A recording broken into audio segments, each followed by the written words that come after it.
Mari kita berdoa.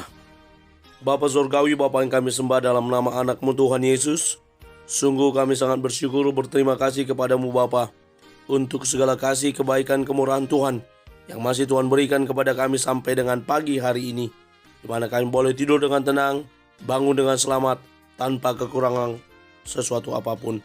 Itu semua karena kasih kebaikan Tuhan.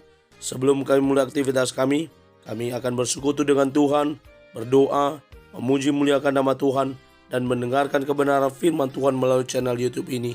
Berbicara bagi kami Tuhan, nyatakan kuasa-Mu, nyatakan isi hati-Mu, karena kami telah siap untuk mendengarkan kebenaran firman Tuhan. Dalam nama Yesus kami berdoa. Amin. Shalom ibu bapak saudara terkasih dalam nama Tuhan kita Yesus. Semangat pagi. Bertemu kembali di channel Rionando Butar-Butar dalam khotbah 5 menit aja atau 5 untuk renungan harian. Renungan pada hari ini saya ambil dari kitab Kolose pasal yang kedua ayat yang ke-7. Demikian kesaksian firman Tuhan. Hendaklah kamu berakar di dalam Dia dan dibangun di atas Dia.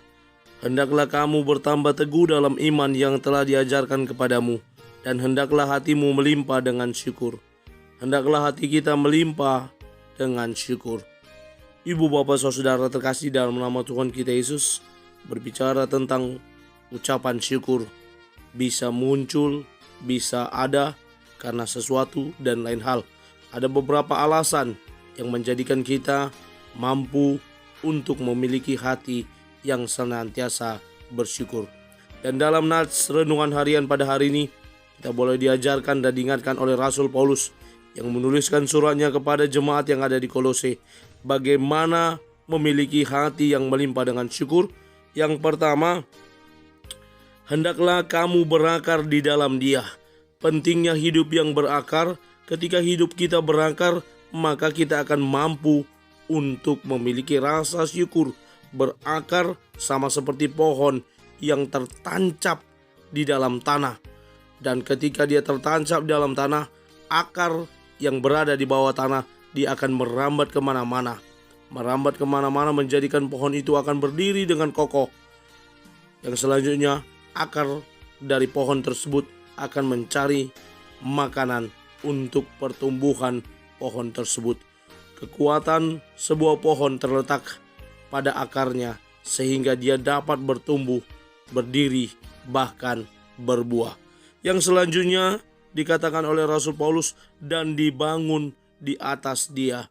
Sebuah gedung, sebuah bangunan yang kokoh penting jika memiliki pondasi yang baik, dan selanjutnya bangunan itu yang telah memiliki pondasi dibangun di atas pondasi yang kuat, dan pondasi tersebut adalah Kristus, dan bangunan tersebut dibangun di atas Kristus menjadikan kita orang yang kuat, sehingga apapun masalahnya, badai, angin, kita akan tetap kokoh karena kita dibangun di atas Kristus, dan kita akan mampu untuk mengucap syukur.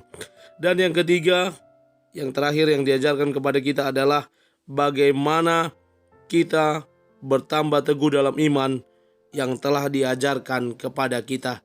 Bagaimana kita bertambah teguh dalam iman yang telah diajarkan. Bertambah teguh artinya tadi akar yang telah tertancap dengan kuat dan gedung yang dibangun di atas Dia, maka bertambah teguh dalam iman yang telah diajarkan kepada kita. Ibu bapak saudara terkasih dalam nama Tuhan kita Yesus, saya mengutip 3 kata-kata bijak. Yang pertama dari pendeta RSNH Rahab, manusia berakar di dalam Yesus berarti kita semakin dalam memahami dan meneladani Yesus dalam hidup kita sebagai sumber kekuatan hidup. Lalu renungan harian GKPA berkata, Kristus adalah fondasi tempat kita menancapkan segala pilar yang menopang kehidupan. Lalu Lao Tzu, seorang filsuf, berkata, merasa puaslah dengan apa yang kita punya, bersyukurlah dengan keadaan saat ini.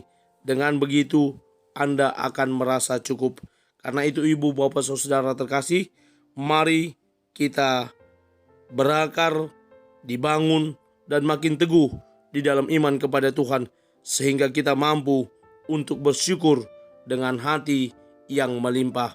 tetaplah bersyukur, dan kiranya Tuhan menguatkan kita, memampukan kita menjadi pribadi-pribadi yang terus dibangun dan berdiri teguh dan kokoh dalam iman percaya kepada Kristus Yesus. Amin. Kita bersatu dalam doa.